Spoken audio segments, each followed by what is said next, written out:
Hello friends, welcome to Quiltmas Day 10.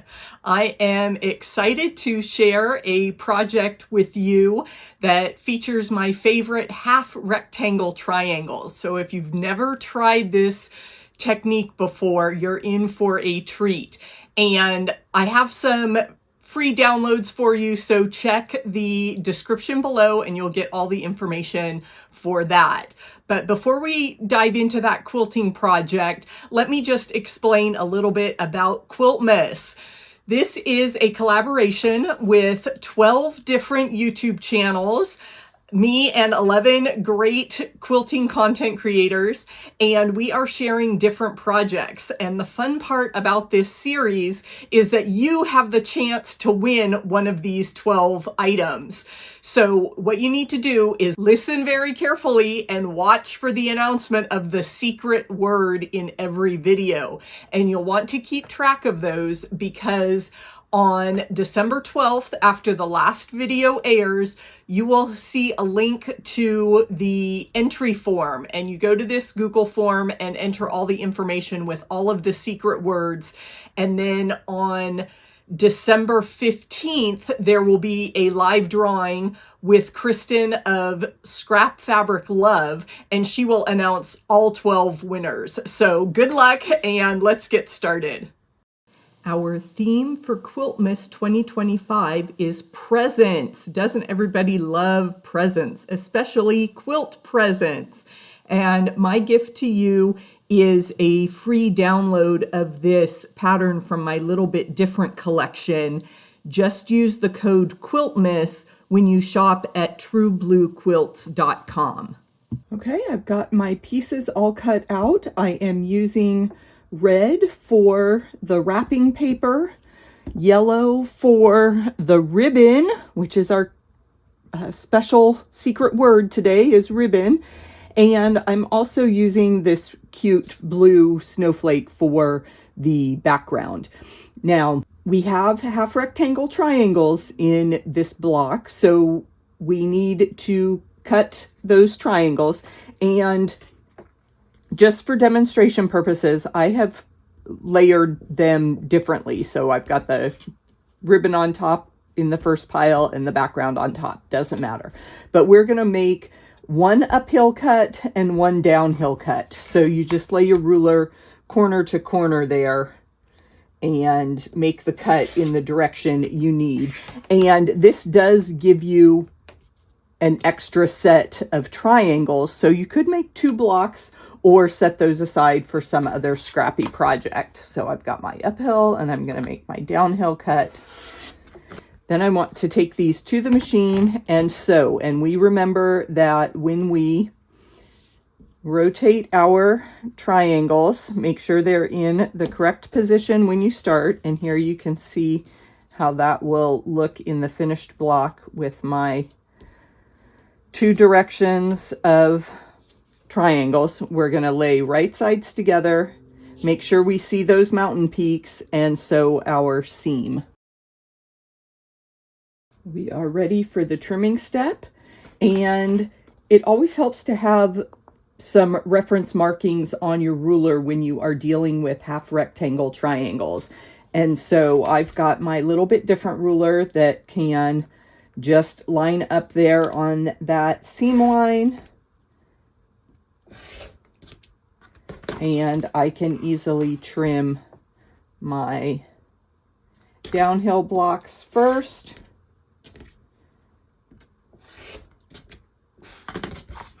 And then we also have a diagonal in the opposite direction for my uphill blocks.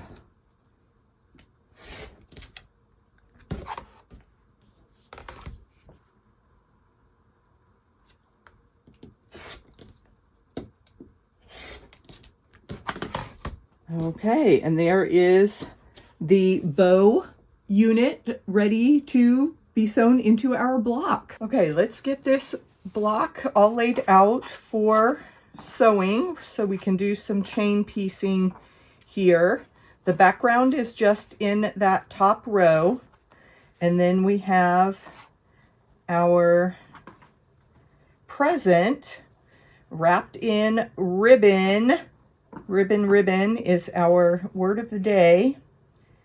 And so that will come together in those sections. I'm also going to be chain piecing with some of these other squares for phase 2 of this project. So I can just come down one side and get all these sections sewn together.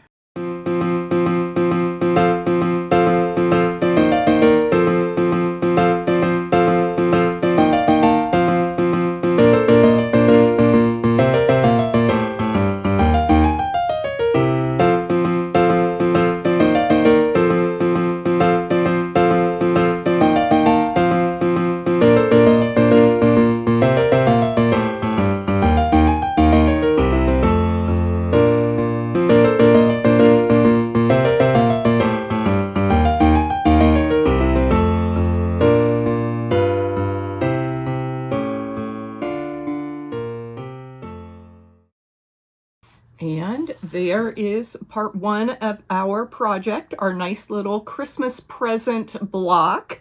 And we've got it wrapped nicely in yellow ribbon. Secret word of the day is ribbon.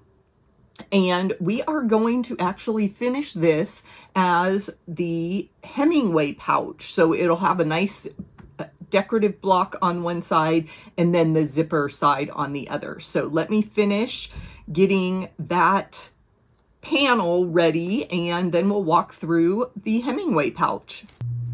Okay, here is the scrappy panel I made with a focus block and the patchwork. And then I've got this fun Christmas lights border or backing fabric for the lining, so that carries our Christmas theme, Christmas presents. And I am using scraps of batting and they're just, it's, you know, just to the edge, but I think that will be okay for now. So to get ready for some simple walking foot quilting, I need to pin and then I can mark some straight lines. So I don't need a lot of pins in this size project, but we'll get a few. Most of my quilts are done on the long arm, so this part of the process is not really something I do a lot, but for these small projects I can get it done. Okay, then we'll flip it over, make sure there's no major puckers there. Okay, and then as I said, I wanted to do some straight line quilting, and I'm just going to use some painter's tape to mark my lines. And I think I want to just use the ribbon on the present as a guide. So we'll go that way.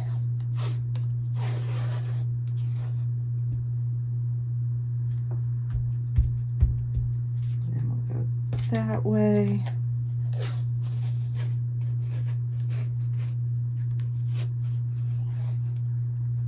I'm trying to eyeball a parallel line there. Yes, I will fill in, but I just wanted to give myself a couple good guidelines there.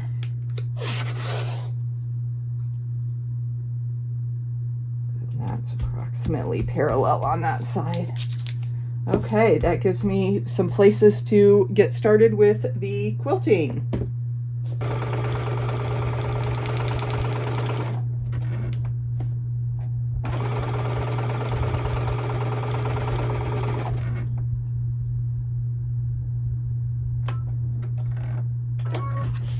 Okay, now we've got both those lines done. I will come way over here to this corner.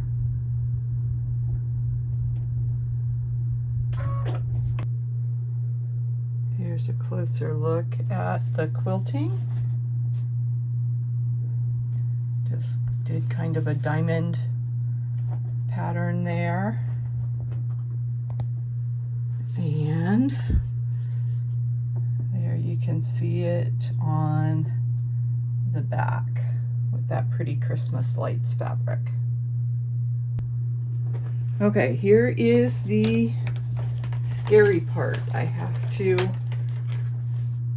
from your main side, your outside of your pouch, you need to measure up according to the size you're making. So I'm gonna make a little mark there.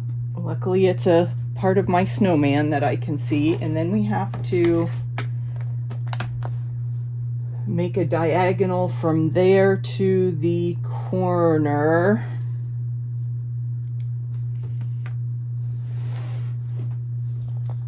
And we're cutting that part off. We are ready for the scary part. The binding was no problem, but it's time to attach the zipper. And they said to trim off the metal ends and take off the zipper pull. And so we're just going to sew this down and see how it goes. It's going pretty well. It just sits right under there and my regular presser foot can handle it.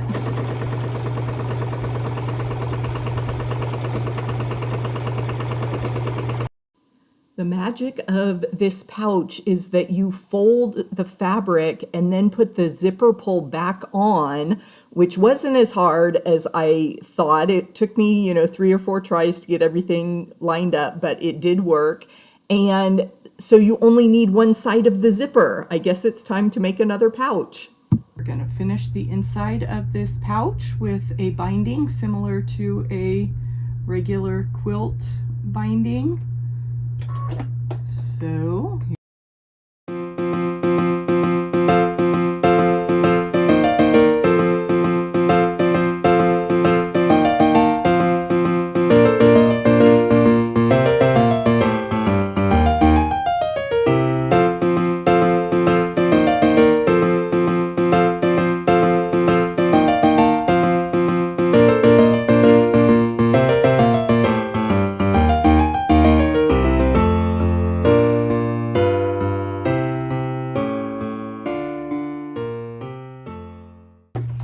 we are done with the Hemingway pouch. We can just take that and turn it right side out, and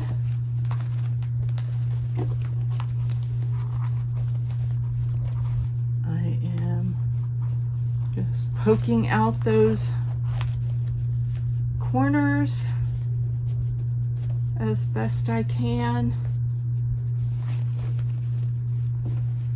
I could go in with a chopstick or a needle. And we have got our beautiful little patchwork present Hemingway pouch. Quick and easy, actually. In real time, this probably only took me, 2.5, 3 hours to put that all together. So thumbs up, great project.